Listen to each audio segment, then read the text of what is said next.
인도해 주시고 우리의 필요를 채워주신 하나님께 우리의 마음 그리고 물질로 감사를 표현하며 예배하는 추수감사 주일입니다. 하나님의 자녀로 우리가 매일매일 감사하며 사는 것이 당연한 일이지만 그렇게 살아가지 못한 우리의 삶을 돌아보면서 이 시간만큼이라도 우리의 마음을 하나님에 대한 감사로 가득 채우고 이웃과 또 가족들 그분들이 베풀어준 보내준 고마움을 생각해보는 귀한 시간이 되기를 주님의 이름으로 축원을 드립니다. 사람들이 죽음에 임박해서 어떤 사람은 잘 살았다 하는 사람도 있겠지만 대체로 후회하는 게 있는데 후회하는 것 중에서 공통적으로 대부분의 사람들이 후회하는 공통점 1, 2, 3순위가 이렇게 나왔어요. 첫째는 좀 더 사랑하고 베풀며 살 걸.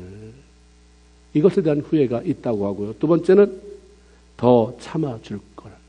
남편에 대해서 좀 참았으면 되는데 아내에 대해서 참았으면 되는데 그 참지 못해서 이런 후회가 있다고 그래요. 세 번째는 이럴 줄 알았으면 좀 더 감사하며 살 걸. 사람들은 감사하며 사는 것이 원망하고 불평하며 사는 것보다 훨씬 유익하고 좋다는 것에 동감을 합니다. 근데 문제는 뭐냐면 아는 대로 살지 못하는 거예요. 예수 믿는 저와 여러분의 문제가 뭡니까? 아는 대로 살지 못해요. 오래 예수 믿는 사람의 문제가 뭡니까? 아는 대로 살지 못해요.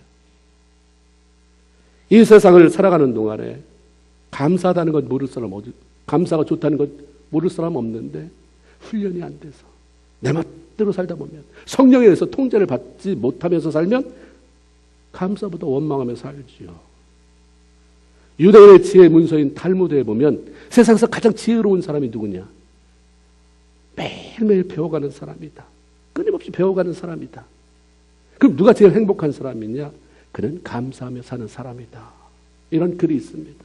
그러면 이 세상을 살아가는 동안에 덜 후회하고 좀 더 행복한 삶을 추구하려면 감사하는 삶을 살아라. 이게 보통 사람들이 하는 말입니다. 그래서 성경도 그렇게 말해요. 감사해라. 그럼 감사가 뭐냐?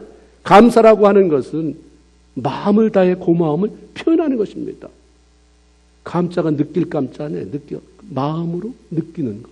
사는, 여러분 여기다 못 써서 그런데 함은 두 개가 글자가 이렇게 합해졌어요. 말씀은 쏠싸요. 말로 쏴라. 감사하는 말을 여기만 담고 있지 말고 말로 쏴라. 쏴라가 뭐예요? 표현해라. 감사하는 것은 마음에만 간직하지 말고 말이나 감사의 마음이 담긴 어떤 말이나 행동을 통해서 그것을 전달하고 표현하는 삶을 살아라. 감사가 명사이기보다는 의미 면에서는 동사인 거예요. 행동. 관계를 병들게 하는 것은 원망과 불평과 용서하지 않는 마음입니다. 이에 반해서 관계를 건강하게 만들고 아름답게 만드는 것은 감사하는 마음을 가다두고 사는 게 아니라 감사를 표현하는 거예요. 부부간에도 나 사랑해. 부인이 물어보면 그걸 꼭 말로 해야 되나? 사랑은 어떻게 되야 되는 것입니까? 파묻어 두는 게 아니라 표현하는 거라고 말하잖아요. 감사도 똑같습니다. 감사하며 살아가는 것은 기도로 구해서 하나님으로부터 얻은 것을 사단에게 도둑질을 맞지 않도록 지킬 수 있는 그러한 방편이기도 하고 하늘로부터 오는 복을 내 안에 가둘 수 있도록 문을 여는 것이고 그것이 새나가지 않도록 문을 닫아주는 것이 바로 감사입니다. 사단은 우리가 하나님께로부터 받은 것들을 감사하고 그리고 누릴 때 뺏어가지 못해요. 하나님으로부터 오는 좋은 것을 받고도 누려보지 못하고 쉽게 잃어버리는 사람들의 공통점이 뭡니까? 원망이에요. 불평이에요. 원망하고 투덜대는 것은 천성이 아니라 습관입니다. 천성이 아니에요. 습관이에요. 어떤 분은 그렇게 표현했어요. 원망과 투덜대는 습관은 악성 바이러스다. 감사를 잃어버리고 원망, 불평, 투덜대는 사람이 그 삶이 병들지 않을 수 없어요. 건강할 수가 없는 것입니다. 어릴 때 힘들어서 기도가 안 나올 때 있잖아요. 그럴 때라도 기도 안 되면 말이라도 바꿔야 돼요. 감사합니다, 하나님. 뭐가 됐는지 잘 모르지만 하여튼 날 죽이겠어요, 하나님? 하나님은 날 죽이려고 하는 분이 아니라 너희를 향한 내 생각은 내가 하나니 평안이요. 장래 소망을 주려는 것이라고 했사오니 하나님은 분명히 나의 마침표, 그 자리는 감사일 텐데 하나님 감사합니다. 감사합니다. 말이라도 바꾸면 삶이 달라져요. 여러분 말을 잘 들어보시면 그 사람의 미래가 보이지 않습니까? 어떻게 살아왔는지도 보여요. 아, 저렇게 살아왔구나. 저걸 바꾸지 않는 사람, 저 사람의 삶은 이렇게 끝나겠구나. 감사라고 하는 것은 땡스예요. 그것은 think라고 하는 생각이라는 것에서부터 시작이 됩니다. 하나님에 대한 감사는 무조건 감사가 나오는 게 아니라 베풀어준 주님의 은혜를 기억하는 데서부터 시작이 된다는 것입니다. 우리가 은혜를 받지 못해서 감사하지 못합니까? 아니잖아요. 나에게 이미 베풀어 주신 하나님으로부터 받은 은혜가 얼마나 귀한지 생각하지 못하고 다 잊어버리기 때문입니다. 영적으로 기억상실증에 걸리면 아무리 좋은 것을 주셔도 만족할 줄 모르고 있는 것은 시원찮고 없는 것만 가지고 불평을 하게 됩니다. 그래서 다윗은 시편 103편 2절에 보면 이렇게 고백합니다. 내 영혼아, 누구를 가르치려고 한 말이 아니에요. 하나님 향해서 자기가 고백한 말이에요. 내 영혼아, 여호와를 송축하며 그 모든 은택을 잊지 말지어다. 이렇게 선포해요. 자기 자신에게 베풀어 주신 하나님의 모든 은혜를 기억하고 감사하며 살자. 잊어버리지 말자. 원망이 막 싹들 때마다 너 하나님이 베풀어 주는 게 어딘데? 얼마나 많은데 이것 가지고 네가 원망하려고 하느냐? 내 영혼아, 여호와를 송축하며 그 은택을 잊지 말지어다. 바로 이게 다윗이 성공적인 인생을 살았던 비결 가운데 하나입니다. 하나님은 이스라엘 백성들에게 감사의 소중함을 가르치기 위해서 레위 지파 중에서 느헤미야 11장 17절 이렇게 되어 있어요. 기도할 때 감사의 말씀을 인도하는 자, 감사의 말씀만 인도하는 자라고 하는 직책을 만드셨어요. 그리고 그들은 끊임없이 지나간 날 하나님의 자기 백성들에게, 우리들에게 얼마나 어떤 감사할 일들을 행하셨는지 기억해내면서 오늘 읽은 것처럼 여호와께 감사하라, 여호와께 감사하라, 여호와께 감사하라, 이러이러하니 여호와께 감사하라, 이러이러하니 여호와께 감사하라. 계속 그렇게 선포하고 그들은 맞다 잊어버렸구나 아멘입니다. 아 맞다 잊어버렸구나 아멘입니다. 그렇게 하게 만드셨어요. 왜 그렇게 그런 직책까지 만드셨을까요? 감사가 너무 소중하기 때문에. 금을 잃어버리는 것, 은을 잃어버리는 것, 진주를 잃어버린 것 속상하겠지만 이거 아무것도 아니다. 이거보다 더 소중한 것, 잃어버리지 말아야 할 그게 뭐냐면 감사다. 그러니까 하나님이 계속해서 이것을 기억해내게 감사의 말씀을 인도하는 직책을 만드신 거죠. 올 한 해 지내오면서 하나님 앞에 받은 그런 감사할 일들이 무엇인가? 그것을 기억해내고 찾아내고 표현하고 그러므로 말미암아 감사가 이래서 좋구나. 이런 기쁨을 다시 만끽할 수 있는 이 시간 여러분 모두가 되기를 주님의 이름으로 축원을 드립니다. 왜 감사해야 하는가? 다 기초적인 거예요. 아주 기본적인 거예요. 그런 너무 소중한 거죠. 왜 감사해야 하는가? 첫 번째는 감사하는 것이 하나님의 뜻이기 때문이다. 예수 믿고 구원받아 하나님의 백성 된 성도들의 삶의 목표가 뭡니까? 뭐 대단한 걸 이루어서 하나님 이름 잠깐 걸고 나 자랑하고 싶어서 뭘 성취하고 싶은 것입니까? 아니요. 나를 향한 하나님의 뜻이 무엇인가를 발견하는 거예요. 나를 이 땅에 왜 존재하게 하는가? 일찍 죽는 사람도 많은데 왜 나를 이렇게 오래 살게 하나? 더한 사람도 어려운 환경에 있게 하는데 나를 왜 하나님이 이런 아름다운 곳으로 이끌어 가실까? 나를 향한 하나님의 뜻이 무엇인지를 발견하고 내 뜻 버리고 그 뜻을 따라 살게 하는 것. 그렇게 살아가는 것이 우리 삶의 목표입니다. 여러분의 목표가 뭐예요? 하나님을 등에 업고서 뭐 대단한 거. 그게 아니라 하나님의 뜻 발견하는 거예요. 나를 향한 하나님의 뜻이 뭔가. 제일 잘 사는 사람이 하나님과 상관없이 악척을 떠나가면서 뭔가를 이루어낸 게 잘 산 사람이 아니라 하나님이 나에게 이걸 원하시는구나. 그게 대단한 게 아니라도 그래 너는 그게 하나님의 뜻이니까 그렇게 살고 나는 부족하지만 나는 또 하나님 섬기는 거니까 섬기는 데서 기쁨을 발견하고 그럼 하나님이 평가할 때는 이게 더 커요. 자기가 하나님의 뜻을 알고 살아가는 게 더 크잖아요. 로마서 12장 2절에 보면 너희는 이 세대를 본받지 말고 오직 마음을 새롭게 하여 변화를 받아서 하나님의 선하시고 기뻐하시고 온전하신 뜻이 무엇인지 분별하도록 해라라고 말씀합니다. 그러면 나를 향한 하나님의 뜻, 여러분을 향한 하나님의 뜻을 어떻게 발견할 것인가? 교회 오는 것도 급한데 하나님의 뜻이 뭡니까? 발견하셨어요? 하나님의 뜻도 모르고 신앙생활하는 것은 다 이거 헛거예요. 시간만 낭비하는 거예요. 그 뜻을 발견해야죠. 그 뜻을 어디서 발견합니까? 기도 많이 해서 신령한 세계요. 그건 다음이에요. 가장 기본은 성경을 읽는 것입니다. 나를 향한 하나님의 뜻이 성경에 기록되어 있잖아요. 가장 중요한 것은 이미 성경에 문자로 기록되어 있어서 누구라도 읽으면 아, 이게 하나님의 뜻이구나. 이렇게 발견할 수 있도록 이런 것들을 발견하고 그렇게 행하는 것.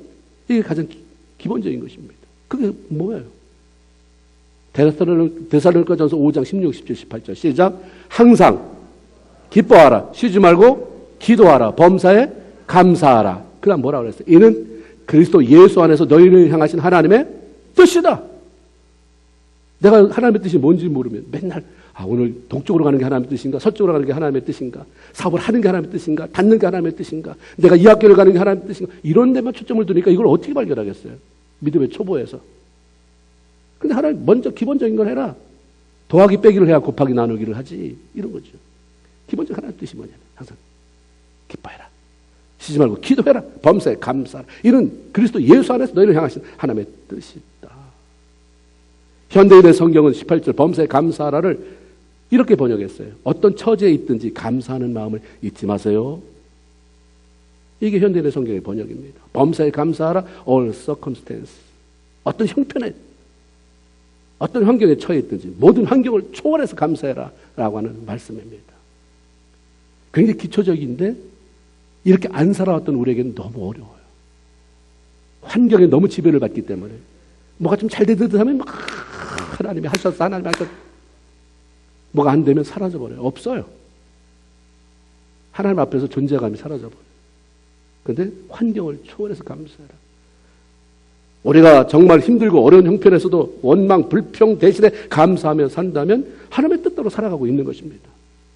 여러분 가끔 물어보잖아요. 내가 하나님 뜻대로 살고 있습니까? 남한테 물어볼 필요 없어요. 내가 지금 기뻐하고 있는가? 매 순간 기뻐하고 사는가? 시간에 쫓기지만 그래도 내가 하나님을 사모하면서 기도하고 있는가? 환경에 상관없이 내가 감사하며 살고 있는가? 그러면 그 사람은 지금 하나님의 뜻대로 살고 있는 것입니다. 그게 하나님의 뜻이라고 했으니까. 그러므로 신령한 영적인 세계를 갈망하기 전에 먼저 감사하는 마음으로 넘쳐나게 하세요. 그러면 그 다음 단계가 열려집니다. 또 하나는 감사하는 삶은 하나님이 우리에게 주어진 명령이기 때문입니다. 명령은 생각이나 선택과 상관없이 반드시 행해야 되는 것입니다. 하나님 우리를 나의 아들이다, 나의 백성이다 말씀하실 뿐만 아니라 너는 나의 군사다. 이 땅에서 흑암의 권세와 싸워 이겨서 하나님을 영화롭게 해야 하는 거룩한 영적 전쟁을 수행하는 군사라고 말씀합니다. 군사는 군대에 소속되잖아요. 군대의 질서는 어떻게 잡힙니까? 상명하복입니다. 그래서 위에 있는 계급 높은 사람이 밑에 부하에게 명령하면 밑에 사람은 토 하나 안 달고 싫은데 못하는데 그런 게 어디 있어요? 무조건 순종이죠. 전시 상황에서는 상급자가 내리는 명령에 불복할 때는 사살이 가능하잖아요. 그만큼 위계 질서가 중요하다고 하는 것입니다. 군대 장관 되시는 하나님이 군사된 우리에게 내리신 명령이 뭡니까? 감사하라요. 고린도서 2장 7절 믿음에 굳게 서서 감사함을 넘치게 해라. 오늘 조금 감사했다가 내일 사라지는 게 아니라 감사가 그냥 넘쳐나게 해라. 어떻게 그렇게 네 안에서 내 말을 제한시켜버리고 그걸 잘라버리지 말아라. 가능하니까 시키는 거지. 안 되던데요? 그러면 돕는 자가 내가 보냈잖아. 보혜자, 옆에서 돕는 분 누굽니까? 성령 구해라. 성령에게 도와달라고 해라. 왜 내 말을 감사가 메말라서 이렇게 내 입에서 안 하려고 하는데 악취가 나갑니까? 좀 넘치게 해주세요. 성령님 도와주세요. 이렇게 하라고 하는 거예요. 그래서 오버플로잉 되게 넘쳐나게 만들어라 라고 해요. 고린도서 3장 15절에 너희는 또한 감사하는 자가 되고 그랬어요. 골로새서 교회에게 왜 이런 말을 다시 씁니까? 예수 믿는데 은혜 받았다고 하는데 너무 원망이 많으니까 너 그런 물에 끼지 말아라. 너는 감사하는 자가 되고 그래서 내가 축복할 수 있는 그 통로를 열어놔라 이 말이죠. 그렇기 때문에 주의 명령이기 때문에 우리는 선택의 여지 없어요. 환경 탓할 것도 없습니다. 누구 사람 탓할 것도 없어요. 그냥 감사해요. 아멘입니까? 아멘이에요. 또 하나 감사 왜 하는가? 그 감사가 하나님을 영광스럽게 한다고 말씀하시기 때문입니다. 시편 50편 23절 감사로 제사 드리는 자가 나를 뭐한다? 영화롭게 하나니. 부모가 자기가 낳아 키우는 자식에게 듣고 싶은 이야기가 뭐가 있을까? 뭐 여러 가지 이런저런 얘기 그때 형편에 따라서 많이 있겠죠. 그러나 아버지 어머니 날 낳아주셔서 참 감사합니다. 나 잘 키워줘서 고맙습니다. 이런 말 얼마나 부모의 마음을 감동시키겠습니까? 흐뭇하게 만들잖아요. 그런데 어떤 자식이 부모를 향해서 이럴 거면 왜 낳았어? 내가 언제 낳고 싶대? 이 땅에 나오고 싶대? 지네가 좋아서 낳고선 왜 안 해주냔 말이야? 왜 안 줘? 요거는 제가 한국 가서 시내버스 타고 앉았다가 들은 얘기예요. 뒤에서 애들이 하는 얘기를 고등학교 한 2, 3학년쯤 되는 애들이 뭐 이렇게 얘기하더라고요. 혹시 여러분이 안 듣는 사이에 여러분 자녀들 이런 말을 할 수도 없습니다. 여러분의 자녀는. 네. 이런 말을 들었다고 생각해 보세요. 얼마나 수치스럽고 얼마나 분노가 치밀어 오르고 아마 심장이 약한 사람은 벌렁벌렁 심력이 약한 사람은 거기서 기절하고 쓰러질지도 모르겠어요. 감사하는 말은 육신의 부모의 마음을 감격하게 할 뿐만 아니라 우리의 하늘의 아버지 되시는 하나님을 기쁘게 하고 그분을 더 영화롭게 한다고 말씀합니다. 하나님은 자신의 자녀 삼은 성도로부터 그 백성으로부터 영광 받으시기를 무척 원하세요. 그 영광이 이게 글로리파이도 있지만 honorable이다. 명예스럽게. 야, 참 내가 너를 선택한 것도 참 내가 잘했지만 네가 나를 그렇게 해주니 참 내가 명예롭다. 네가 말을 그렇게 해주니 나 별로 너 훈련시키기 위해서 너 맨날 쪼이고 기다리라고 하고 참으라고 했는데 네가 그런 모든 상황에도 감사하니 참 난 너 때문에 참 내가 면했습니다. 고맙다. 그럼 하나님께 영광 돌리는 방법이 뭐냐? 감사다. 네가 감사하면 그게 나한테 영광이 된다. 나를 honorable하게 명예롭게 만들어준다라고 성경에 말해요. 누가복음 17장에 보면 예수님께서 예루살렘으로 올라가시다가 사마리아를 지나가게 됐는데 10명의 문둥병자들이 멀찍이서 가까이 다가올 수 없으니까 집단촌에 살고 있던 사람들이 막 예수님을 불러요. 다윗의 자손 예수여 우리를 불쌍히 여겨 주소서. 고쳐달라는 얘기죠. 예수님이 그를 불쌍히 여겼어요. 그래서 하신 말씀이 가서 제사장에게 내 몸을 보여라. 이 말은 그 당시에 이 사람이 문둥병이 걸렸으니까 진단해보니까 문둥병이다. 쫓아내라. 문둥병자들만 사는 곳으로 보내라. 낫다. 집으로 돌아와도 된다. 이런 판단을 제사장이 했기 때문입니다.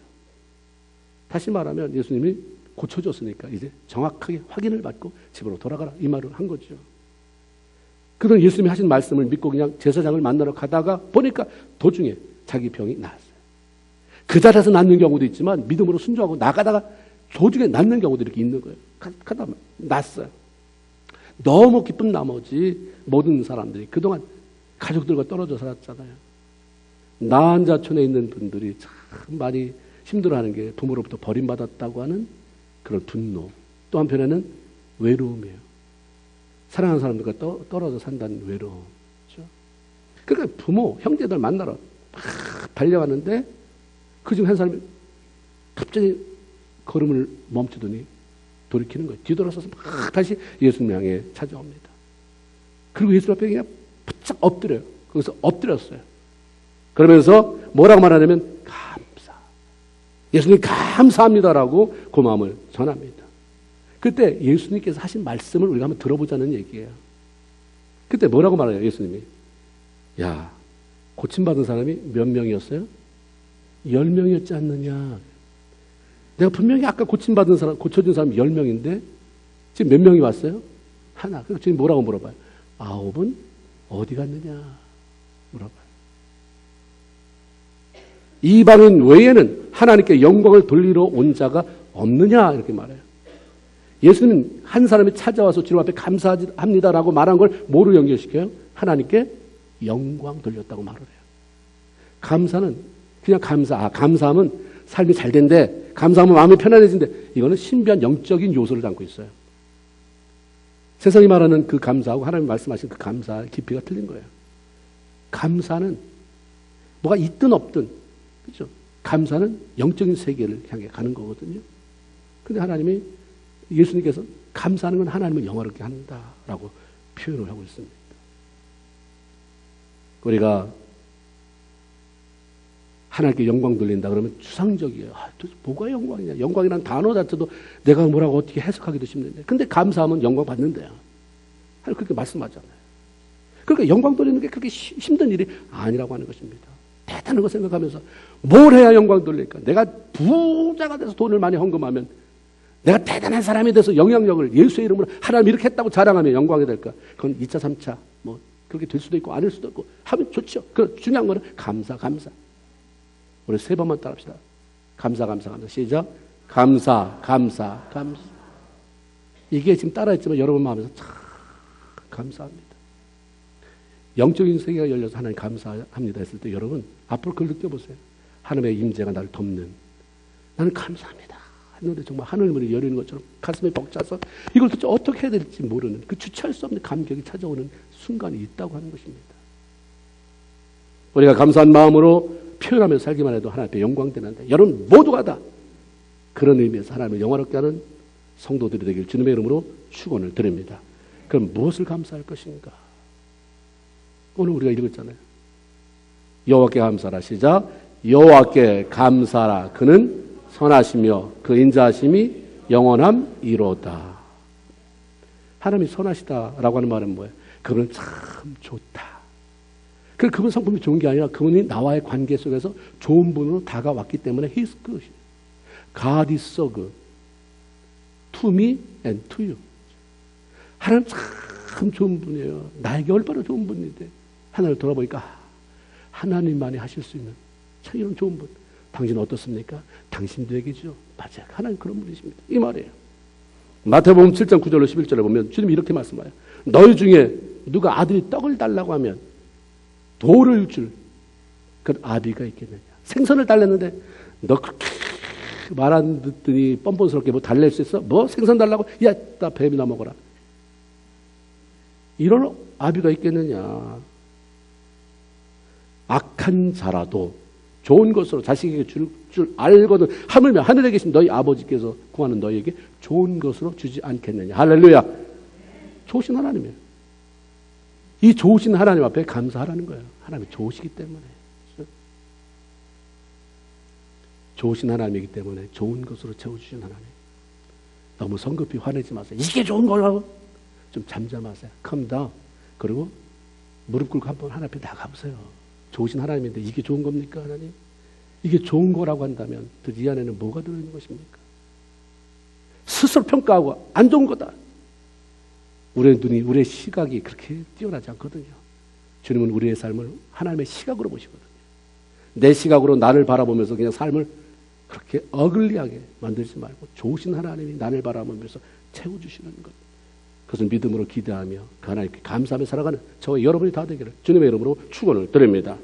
또 하나는 인자하다는 말은 인자하다. 그럼 우리는 뭐 이렇게 수염이 긴 할아버지가 참 인자하시게 생겼다.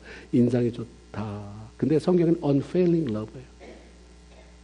끊임없이 우리를 사랑하신 그 사랑을 인자라고 번역을 했습니다.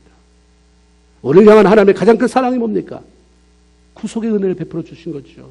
요한복음 3장 16절에 하나님의 세상을 이처럼 사랑하사 독생자를 주셨으니 이는 저를 믿는 자마다 멸망치 않고 영생을 얻게 하려 합니다. 나 같은 죄인이 하나님의 은혜로 용서받고 예수 십자가의 보혈로 구원을 받아서 천국 백성이 되었다고 하는 이것처럼 기막힌 사건이 어디 있겠습니까?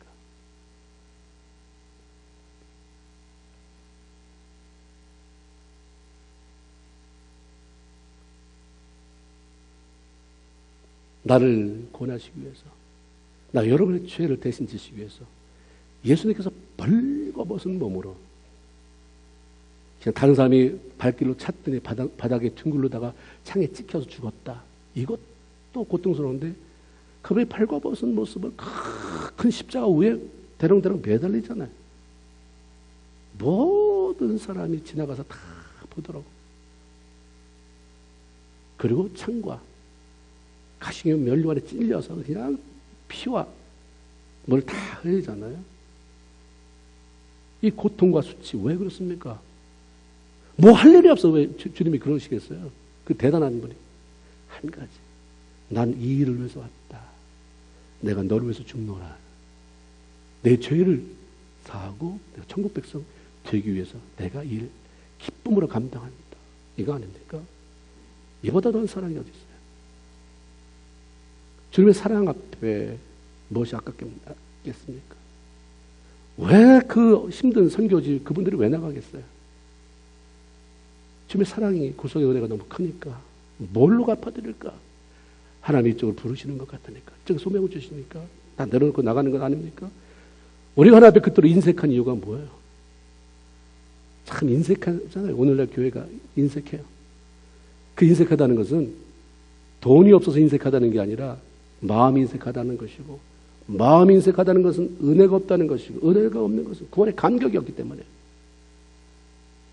이민교회는 특히 너무 친교의 성향이 강하기 때문에 목숨 걸고 기도하지 않으면 이거 못 막아내요.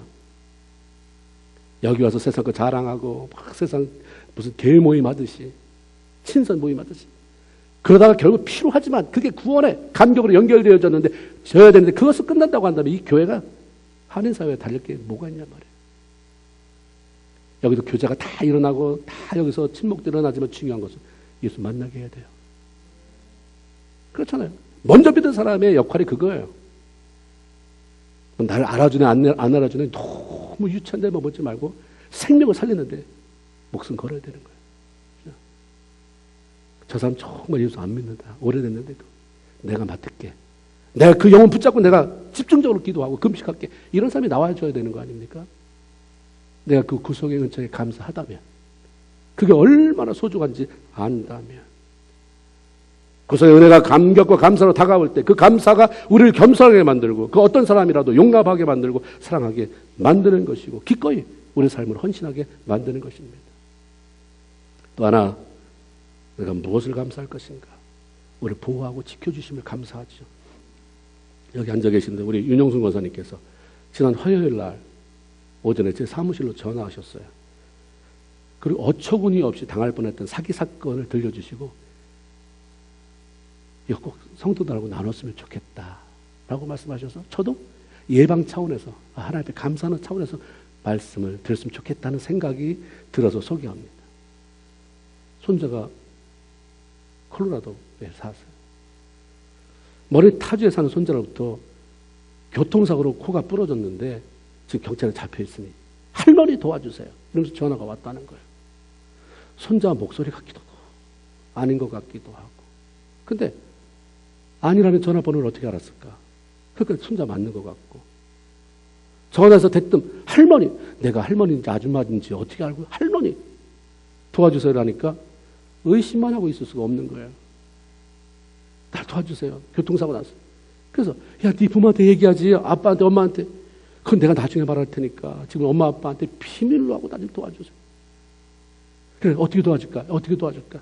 내가 변호사 바꿔줄 테니까 그 사람하고 얘기하세요. 그 사람이 정확히 얘기해 줄 거예요. 변호사랑 통화를 하게 됐대요. 아주 굉장히 점잖은 목소리로 지금 당신의 손자가 위험하게 됐는데 반드만이요. 보석금 5,000불, 보석금 4,000불, 그리고 변호사비 2,000불을 캐시로 보내지 않으면 금방 감옥으로 넘어갑니다. 그러면서 사정이 급하니 그 돈을 가지고 그 동네 벨톤에 그 사시는데 내가 어디 가면 그 돈을 보내는 와이어로 보내는 그런 데 있으니까 거기 가서 사람이 뭐라고 말하든지 대답하지 말고 빨리 붙이라고 이렇게 얘기했다는 거예요. 이렇게 저렇게 생각해 보면 미심적인 부분이 많아서 정말일까 아닐까. 그러다가도 혹시 늦어지면 감옥 간다니까 손자에게 어려움이 닥칠까 봐 서둘러서 돈을 저기 마련해서 돈 보낸 데를 가셨어요. 미국 사람에게는 몇천 불이 얼마나 큰 돈이에요. 그것도 캐시로. 크레딧 카드만 쓰는 분들이 이상하게 여기고 이거 다 어디다 보내냐고 자꾸 물어본대요. 이거 뭘 쓸 거냐. 그래서 그냥 뭐 선물 자녀들한테 그 선물 보내고 이런 거 했는데 선물도 선물이지 많은 돈을 보내니까 자꾸 물어보더라는 거예요. 자꾸 이리저리 둘러댔지만 자꾸 물어보는 게 이상하셔서 할 수 없이 사정을 말했더니 그거 사기다. 요즘 그런 일이 너무 많다. 여기서. 그것 때문에 피해보는 사람이 너무 많다. 주의하라. 이런 일에 대해서 들은 바도 없고 아는 바도 없으신 분이 100% 소원 넘어가기 일보 전에 그 사람이 안 물어봐 줬으면 한 번 물어보고 그래요? 당신 사정이니까 이러는데 자꾸 물어보니까 그래서 얘기를 하게 돼서 그 돈을 다 가져와서 붙이는 그 상황에서 이게 막아진 거예요. 참 하나님 감사도 가슴이 벌렁벌렁 된다고 아직도 진정이 안 됐다고 하시면서 전화를 하셨어요.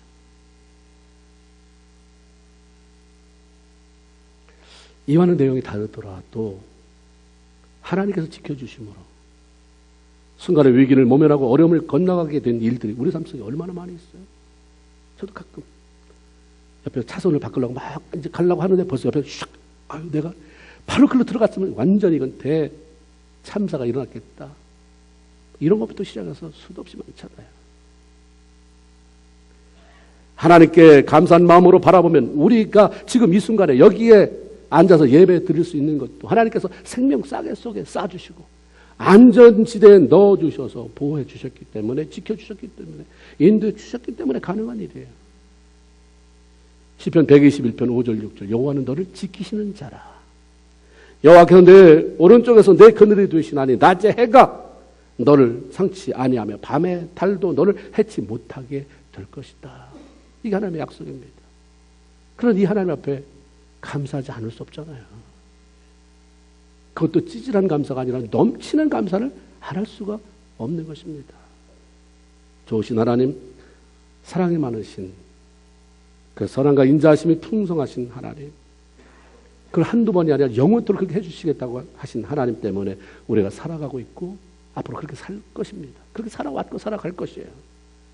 그렇다고 한다면 이 하나님 앞에 매일매일 더 많은 감사, 그래서 더 풍성한 은혜 속에 살아가는 저와 여러분 다 되기를 주님의 이름으로 축원을 드립니다. 아멘. 하나님 고맙습니다.